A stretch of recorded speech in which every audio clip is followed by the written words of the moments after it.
You want healthy, glowing skin, but with all the products, trends, and conflicting advice, it's hard to know what actually works. I understand. I am Dr. Tina Meder, a former cardiologist and specialist in the skincare development and cosmetic safety expert. I've spent years studying the science of skin. Welcome to Meder Beauty podcast, where we uncover what really matters, break down the science, and give you real expert-backed skincare advice. Whether you're looking to achieve radiant, healthy skin, curious about anti-aging, or want to understand what's really in your product, you are in the right place.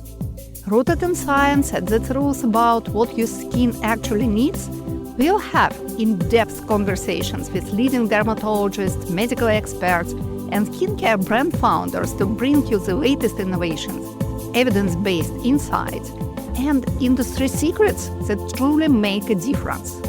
We are so happy you are here. So let's go! Hello and welcome to Meder Beauty podcast. Let's discuss about facial redness today. Yes, I suppose now you are thinking, what can be new about facial redness, especially if you are a skin practitioner, beautician, or even aesthetic doctor or dermatologist? Because we know what facial redness is, and we know that facial redness is most often associated with the inflammatory genetically inherited skin condition called rosacea. Rosacea, it is a very serious skin condition which should be absolutely treated properly, because without the proper treatment, rosacea will progress and can lead to the significant skin discomfort and the really decrease of the life quality and to different inflammatory changes of the skin and even to the face deformation. But are all facial redness cases are the same or not? I noticed then very often beauticians and skin practitioners, they forget that it is not only rosacea exists in the whole world. And sometimes we see these nice patients who are suffering from the face redness from the very young age, and they believe that facial redness is always the pathology. It should be always treated, so no facial redness can be normal. And that's what I want to discuss today, because rosy flushed cheeks, they can be absolutely normal. Look at the Bridgerton series, who absolutely glamorized this appearance. Makeup artists on the Bridgerton, they recreated this English rose image, rosy flush and nice pink cheeks of so many characters. And even it is a TikTok trend and of the Bridgerton makeup, based mostly on the pink blush using and some filters, probably. And it looks really great in TikTok, in the Bridgerton, but for countless young women, this persistent facial redness, it is a source of the discomfort and this sort of some psychological problem. Very often, this facial redness is misdiagnosed and as results, mismanaged, because the misdiagnostic always leads to the mischoice of the treatment, if I can say so. On the one hand, the rosacea can stay hidden for years. But on the other hand, some other skin condition can be treated for rosacea, even if no need for the rosacea treatment. So, what is behind this Bridgerton face?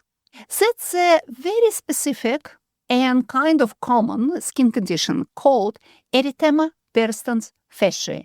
Erythema means redness, persistens means constant or chronic redness, and faciei means it is facial, so it is located on the face. And it's symmetrical facial flushing, which is very different from the inflammatory skin condition, but we are often confused in the diagnostic. So how we define these clinical symptoms and clinical presentation of the skin condition? What we see in the first place is saturated red on the cheeks and in the mid part of the face. It's very symmetrical, it's facial flushing, it's pinky, and it's typically located on the mid part of the face, on the cheek, and sometimes next to the nose. It's not very often located on the nose, but it can happen, but slightly. It conspicuously spares the mouth area, which almost never happens in rosacea, because in rosacea, mouth area is also affected. In the Bridgerton face, Erythema person faciei, the whole area around the mouth is clear, clean, and even pale. Also, it can create a very mild puffiness of this reddened part of the face, not in everyone, but it can happen, and it may fluctuate. In the hotter temperature, the face can be a little bit more puffy. In the colder condition, it can be less puffy or not puffy at all. And also what is very interesting, it is asymptomatic, so it doesn't create any significant discomfort. The rosacea flush is always coming with this burning sensation, stinging sensation, very often by itchiness of the face. And also rosacea progress until the inflammation and the disruption of the skin barrier, the appearance of breakouts. That's why rosacea can be misdiagnosed with acne, because some kind of typical acne elements like papules and pustules, they appear on the skin of the rosacea patients, but not in Bridgerton face. Bridgerton face is beautifully clean. It's not affected by breakout, by pimples, or any inflammatory elements. Paradoxically and counterintuitively, it is affected by dryness. It is very typical for people suffering from this constant rosacea from their childhood or very young age. Notice then their skin has a tendency for the dryness and can be more dry during cold period of the year and can become even flaky if exposed to some condition like a heat or the cold or the wind or affected by stress. And if you're still not sure about your case of redness, just check out what happens with your upper arms and sometimes back of the neck and upper part of the back, because the condition called keratosis pilaris is associated with the erythema person faciei. What is the keratosis pilaris? It is hyperkeratosis, and also it can be called goosebumps on the skin. So skin is a little bit thickened, and the small skin follicles, they become a little bit lumpy and even a bit of pinky. And if you have this combination of features like nice rosy flushy cheeks, clean skin with a tendency to the mild dryness, and the keratosis pilaris or goosebumps on your upper arms, very probably you are not suffering from rosacea. Very probably you are one of these beautiful Bridgerton people, and your skin diagnosis called erythema person faciei. Should you treat it or not? And what are genetic and demographic patterns of these conditions? Actually, it's often and is most common statistically amongst people with Caucasian and Mediterranean heritage, and especially amongst young women, but young men and people of actually all ages, genders, and types can suffer from the erythema person faciei. It is a genetically inherited skin condition which manifests by what we call hypervascularization of the skin. So simply speaking, in your skin, in the mid part of the face, you have more of blood capillaries, and they are located a little bit more superficial in the deeper layer of the skin. We have capillary bed network into the dermis. It is a deeper layer of the skin. And this network is located more superficially, so it's more visible. Also, it's more dilated. It responds more to the nervous stimuli. So emotionally, it can dilate capillary, so capillary becoming larger. And in larger capillary will circulate larger amount of the blood. More blood circulating in the skin more superficially, more redness. Simple as this. But it is benign, and naturally dilated blood vessels can remain permanently visible in the facial microvasculature, and it doesn't mean then it is something pathological behind it. So it represents a variation of the capillary structure.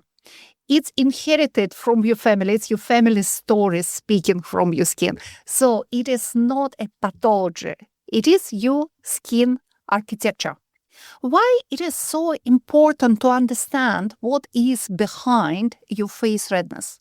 Because unfortunately, in the modern aesthetic medicine or modern aesthetics itself, redness is not seen like something normal. Most of the time when you see redness, you think it is something bad behind it, so it should be treated. And it creates this confusing situation when people who have this properly benign skin condition, they start to get this psychological discomfort, feeling that they are too red compared with other people, and they are looking for the solution. Also, this dryness of the skin, which is also genetically inherited, it can create this skin discomfort also, which asks for the treatment. So you have a temptation to find the real treatment for your skin. But dryness treatment, hyperkeratosis treatment, unfortunately can be traumatic and damaging for the people with beautiful Bridgerton face appearance. Why it happens so? Because the dryness in the erythema person faciei created by the hyperkeratosis. What is the hyperkeratosis? Hyperkeratosis, it is a hyperproduction, excessive production of the specific protein called keratin. We need keratin to create this brick and mortar structure in our skin barrier. Keratin creates the main source of these strong envelopes of dead skin cells on our skin surface. They stick between them, creating this wall, protecting our skin from the penetration of exogenous substances and infectious agent into the skin. It's linked to each other with what we call mortar, specific, very complicated blend of lipids and hydrating substances in the skin.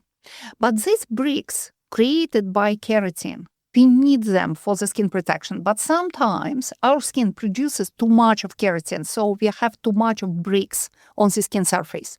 Why it creates, when you have too much of bricks, too much of these dry substances on the skin surface, it can become flaky and it can feel like a dryness, despite maybe you have a proper amount of the water retained in the deeper skin layers, but it still feels like uncomfortable and a little bit rough on the skin surface.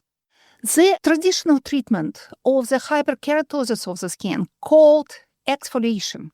So the first thing in mind when you see this hyperkeratosis, if you don't see anything behind it, you start to exfoliate it intensely. More you exfoliate your skin, more sensitive your skin will become, because that's how exfoliation works.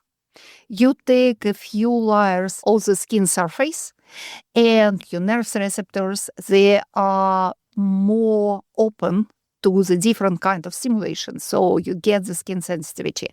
And don't forget, and your capillaries, they are already located more superficially than capillaries in the skin of the people who are not prone to this genetic redness. So if you make your skin thinner, you will make your capillary even more visible. But it is not all. Some agents which we use for the exfoliation of the skin traditionally can be traumatizing for the capillary network if this capillary network located superficially. And first category of these ingredients, they are hydroxy acids used for chemical peels, but also they are used in the skincare formulation for gentle skin exfoliation. Actually, acidifying acid-based chemical peels, even with a low concentration of acid, they're never gentle. There's nothing gentle about chemical burn of the superficial skin layers. But in the healthy skin or in the aged, sun-damaged, hyperkeratosed, pigmented skin, it can be the right approach because it helps take this excessive amount of keratin and dead cells from the skin surface. In the erythema persistent faciei skin, this amount is just mildly excessive, and the skin is much more reactive than the skin which is not hypervascularized. So this chemical exfoliation, and especially chemical peels or regular use of the exfoliators rich in glycolic acid or salicylic acid, citric acid, pyruvic acid, even ferulic or kojic acid, can be traumatizing for the skin. The same for azelaic acid, and unfortunately we see it a lot because the treatment based on the azelaic acid, it is a guideline treatment for rosacea. So if you've been misdiagnosed with rosacea, very probably you'll be prescribed azelaic acid skincare or azelaic topical medication, which will certainly makes your skin much more sensitive and much more red and dry and uncomfortable. Also, the skin dryness creates this approach of the skin nutrition.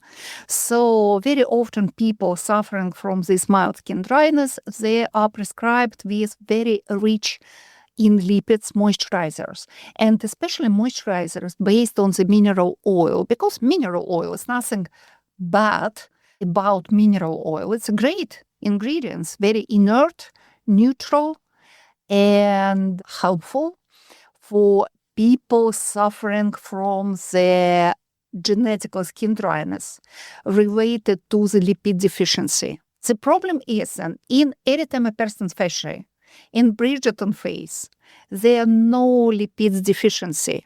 That's a hyperproduction of the specific protein. They are different things. So lipid-rich moisturizers will not help in this situation, but they can be comedogenic. So they can provoke the inflammation and breakout in the skin, and they can enlarge in pores and creating comedones, so these infamous black points. And finally, because of the use of the mistreatment and wrong choice of skincare and skin procedures, you can transform your absolutely benign skin condition to the real skin condition, like rosacea-like condition or real acne.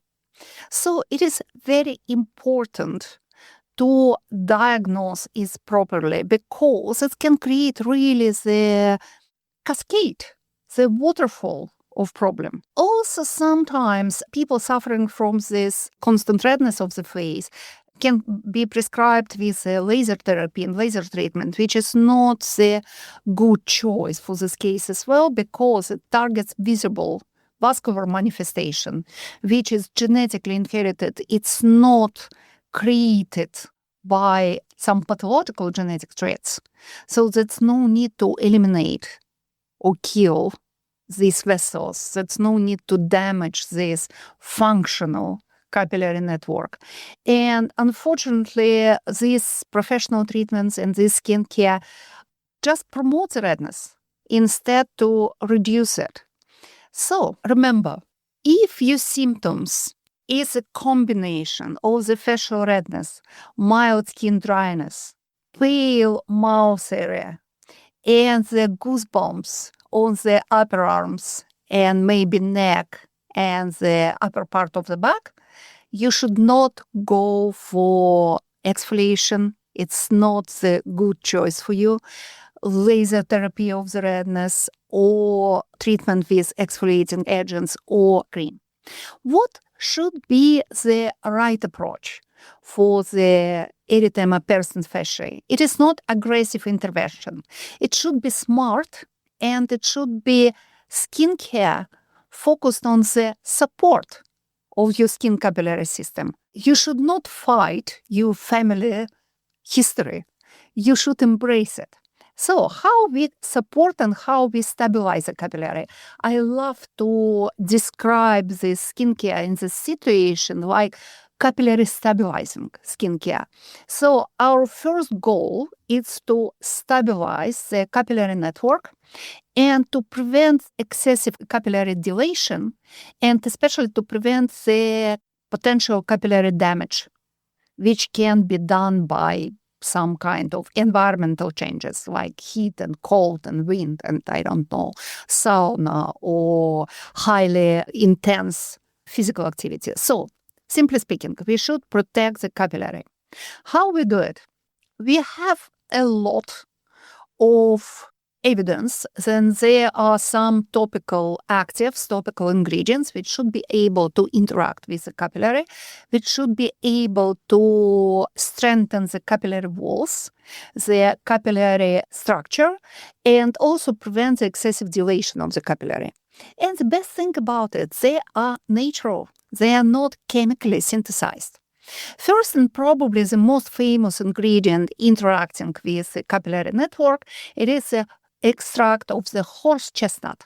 It is a funny story behind the horse chestnut extract. Actually, it was used in the traditional folk medicine on the beautiful island called England for centuries. And for some reason, the traditional folks' belief was that horse chestnuts themselves can help to get rid of spiders in the houses.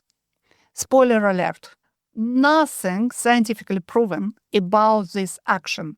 Apparently, spiders are not afraid of the horse chestnut, but because of these traditional beliefs, healers started to use the mixture of horse chestnut to treat spider webs on the face, on the legs, and on the body. And hurrah, it worked. Now we understand why horse chestnut helps to reduce spider webs and helps to strengthen the capillaries because it contains a very specific substance called estin. Estin is unique molecule which is really able to strengthen capillary walls and to strengthen the delicate capillary architecture in the skin. And also estin, it's a very small molecule, so it penetrates into the skin quite easily and is used nowadays in the pharmaceutical treatments, in the medication, not only for spider webs or some aesthetic purposes, but also it makes a part of the varicose veins treatment. It's used for the hemorrhoid treatment and so on. And horse chestnut is one of the very few skincare ingredients which has a real strong scientific evidence behind it. We understand the mechanism of action, we understand how it works, we know what is the concentration and how it should be added in the formulation to get proper results. So horse chestnut is our number one ingredients for hypervascularized skin for all cases when we want to stabilize capillary. The second ingredient, it is our good old green tea extract. Green tea is famous for being anti-inflammatory and famous for get the powerful antioxidant action. Once again, now we understand better how it works. The secret is the special substance which we have in the green tea. It's called epigallocatechin. That's a really long scientific name, but it doesn't make it any less natural. It's still the green tea. And now you can see the epigallocatechin in the formulation derived from the green tea. So when you see EGC name on the label, it is green tea. Actually, to recognize green tea on the formulation can be a little bit tricky because you will never see green tea in the list of ingredients because green tea, it is a Camellia sinensis, Chinese camellia extract. So when you see Camellia sinensis extract, you know it is a green tea, but when you see EGC on the label, it's also the green tea, just a little bit more concentrated. And another ingredient which I love it very much, it is a Centella asiatica.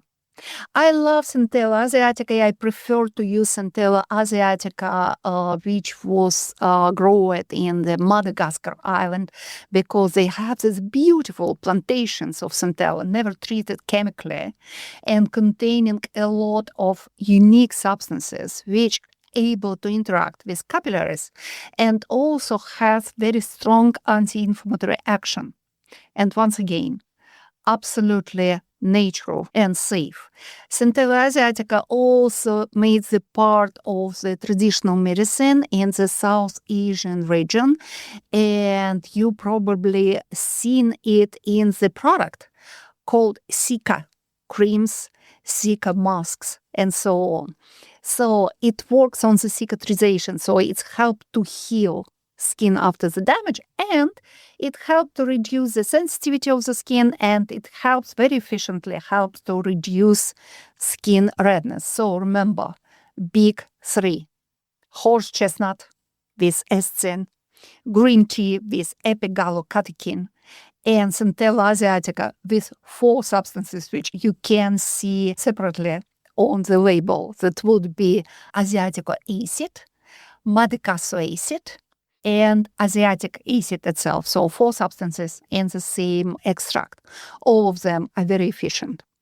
But also we can address capillaries themselves. We can address nervous system, because the nervous system can activate and deactivate the capillaries. Our goal, do not eliminate capillary or damage them. We want them be less reactive. And that's how receptors and nervous system can help us, because capillaries, they can be larger or they can be tighter under the command of the nervous system stimuli. It can be the stress which makes your capillary dilate, so your face can be emotionally flushed, emotionally red.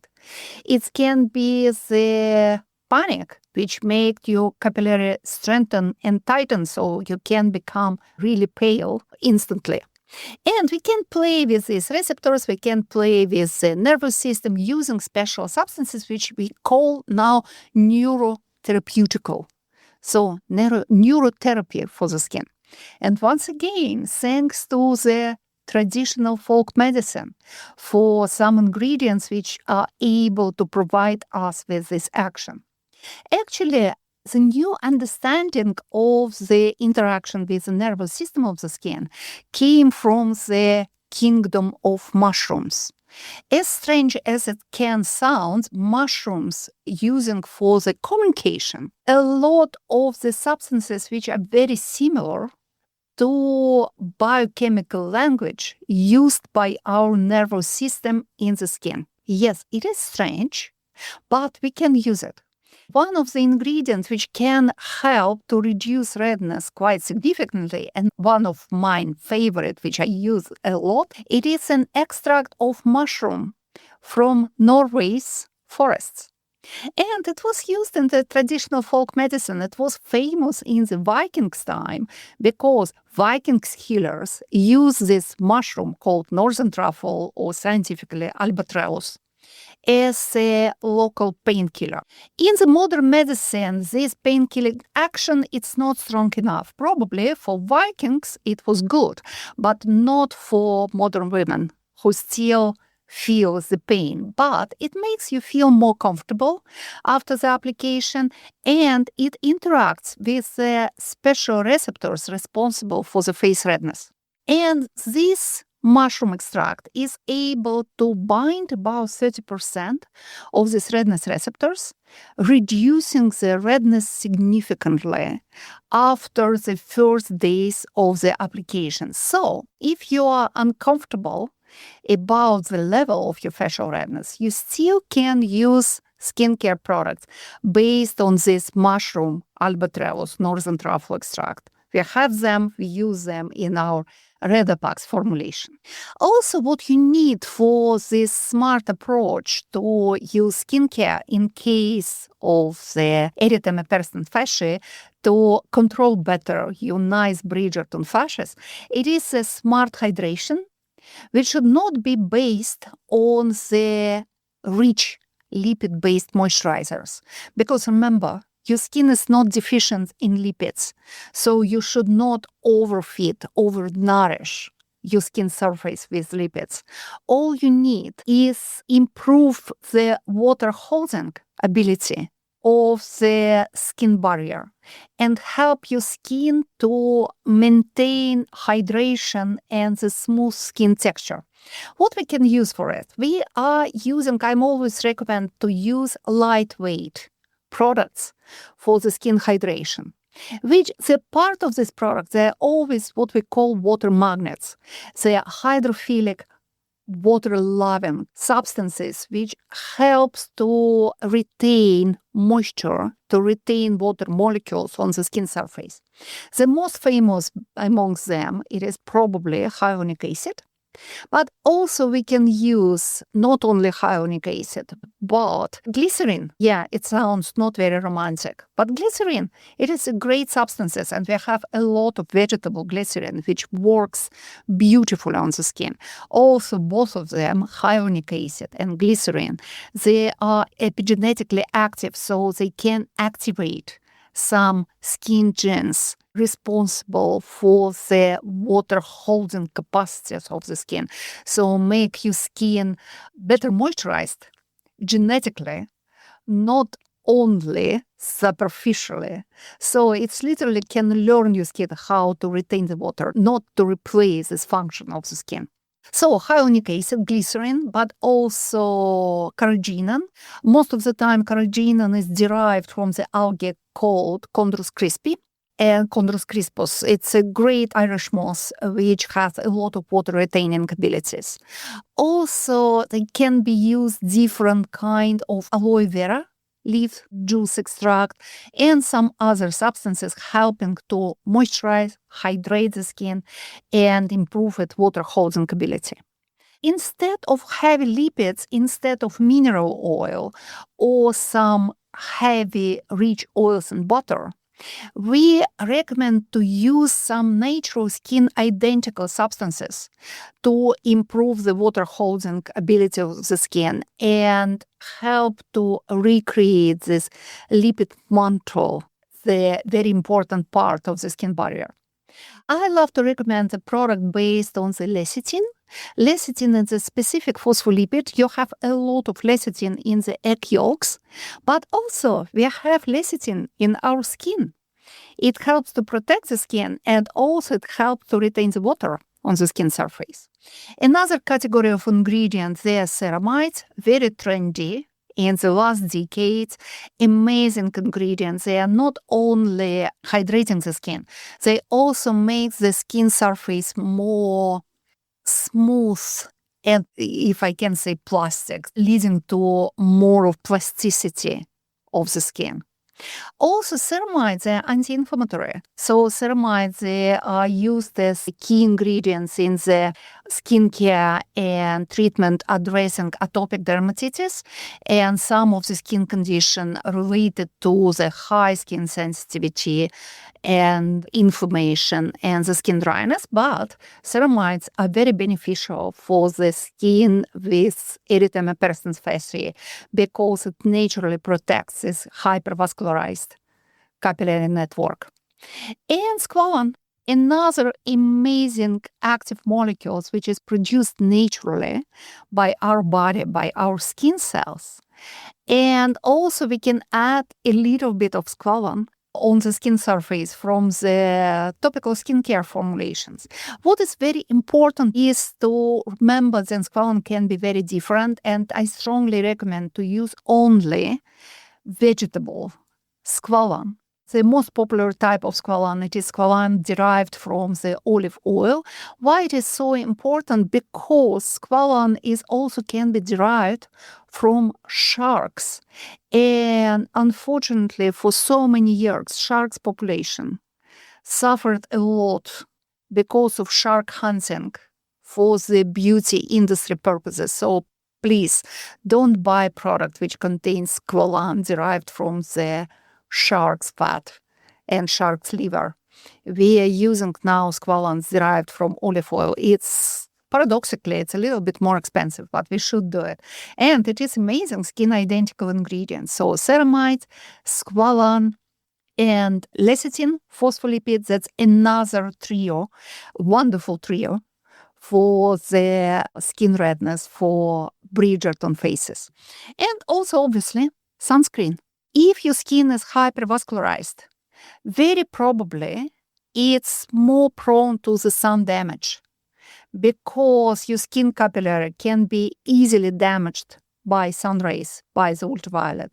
So you should absolutely use sunscreens on the regular daily basis in the day when the ultraviolet is present in the atmospheres. To see what is the level of the ultraviolet in the atmosphere, you can just check it out in all types of meteor applications. Now you will see the level. World Health Organization recommends to use sunscreen when the ultraviolet index is higher than 4, but I will recommend to start using sunscreen when the ultraviolet index is 1 or 2 in case of Erythema persistens faciei, because you are more vulnerable, unfortunately, for the sun damage. So, summarizing the skincare advices, what you need: 4 products in your daily skincare routine. First one, gentle microbiome-friendly cleanser, which should not destroy lipids, which should not strip your skin for your precious skin barrier, because you are not very deficient in lipids, but you don't have lipids to spare. You need them all. So please use gentle, not foaming, not soapy cleansers. And it should be microbiome friendly. It should not kill your microbiome, because the microbiome, it is an important part of the skin protection and capillary stabilizing. The product number 2, it's a capillary straightening, hydrating products. So it can contain hyaluronic acid or aloe vera or glycerin or carrageenan, Chondrus crispus extract, and some capillary strengthening ingredients like Centella asiatica extract or horse chestnut or escin or green tea or epigallocatechin. If you are uncomfortable with your skin redness level, you could add to your smart skincare routine the product based on mushroom extract, binding redness receptors in your skin, because it can reduce the skin redness up to 20-25%. It would make some visible changes. It would be significant, but still, it will not eliminate your genetic features. And also, it would be great if all of your product contains some prebiotics and probiotics, helping to restore the healthy microbiome. And you finalize your skincare routine in the morning and at the nighttime with a lightweight moisturizer. Lightweight moisturizer which contain water-holding ingredients, once again, hyaluronic acid, some antioxidants. It can be capillary strengthening at the same time, and lipids, wonderful trio. Lecithin, ceramides, squalane, but not mineral oil, please, because it's comedonogenic and it could be too heavy for your skin, and not some rich fatty acids from organic oil. Simply speaking, oil-based product which feels like heavy on the skin. It should not be your first choice. And sunscreen, obviously. Sunscreen when you're leaving your house, when you go outdoors, and still, please don't expose yourself to the active ultraviolet. Remember, then your skin is more vulnerable to the ultraviolet because it's hypervascularized, and it can be damaged easier than skin of the person without genetic personal features. The whole idea then intelligent skincare for the hypervascularized skin can help. It sounds a little bit radical in the modern aesthetic medicine landscape, because in the aesthetic medicine, some tendency to fix everything. Please remember, your genetic should not be fixed if it is not pathological. Erythema persistens faciei. It is not a skin condition. It is not an illness. It is benign face feature. It is your skin individual architecture. So embrace it. Enjoy it. It's not something which you should avoid. It is very beautiful. Makeup artists spend a fortune to find the right color of blush to recreate it on your face. But if you feel psychologically uncomfortable, if your dryness is uncomfortable for you, there are options of the skincare which can help. Just remember about realistic expectations. We cannot eliminate the redness completely. We cannot control it completely, and we don't want it. We can reduce it up to 20-25%, and it would be enough. So, Bridgerton cheeks in the real life, it is not a diagnosis. It's a story which your capillaries tells about your family, your genes, and the smart skincare.